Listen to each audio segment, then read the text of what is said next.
So 160 watt solar panel, just chopped off two ends of a regular extension lead, put some plugs on so I can have the panel away.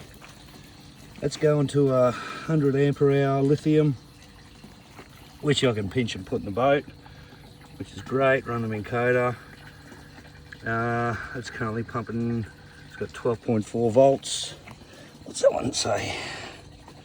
I'm not saying 13.3,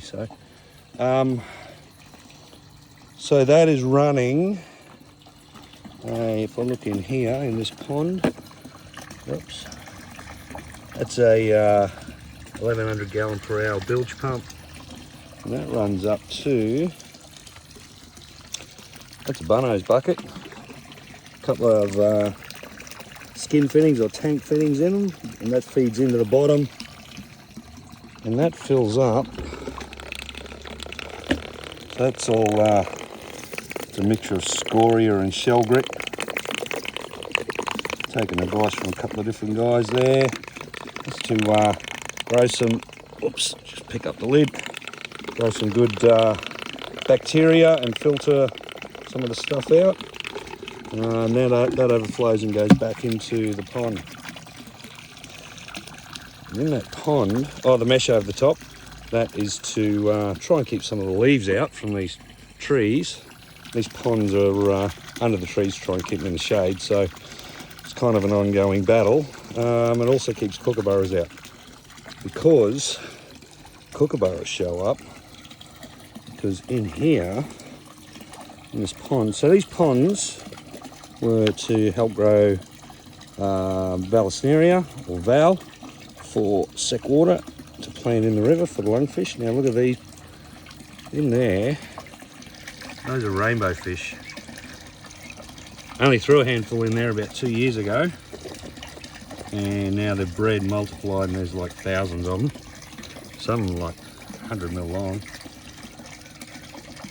And took most of the Val out of this pond, because also in there with all these rainbows, now they hardly get fed, but they mostly just live off any mosquitoes, so mosquito larvae. But in there, in these bits of pipe, there's more all around the pond, just half a dozen Mary River cod in there, so just hanging on to them from a release, and they're growing a little bit bigger until we can, big enough to pop a pit tag in them, like a micro pit tag that you put in a dog or a cat. We've already got a couple of hundred in the catchment with pit tags in, so we'll get these guys up to 100, 150 mil.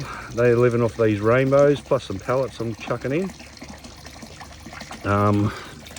Those ponds are, they're 3 meters by 2 meters, not that deep, maybe half a meter deep, but they're not totally full, so not breaking any council bylaws for the Karens out there.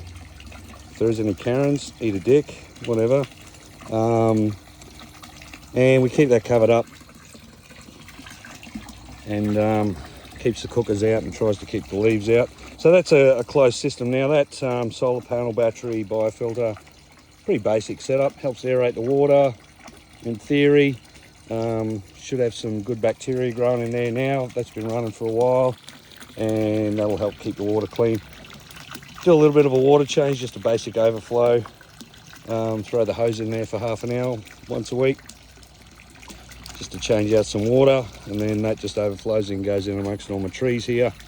And a couple of other ponds, they've all got rainbows in them, so keeps all the mozzies down and gets zero mosquito larvae, rainbow fish. And that's just a basic setup for converted over from growing Val to growing up some of these cod fingerlings to a decent size. Interested in your thoughts?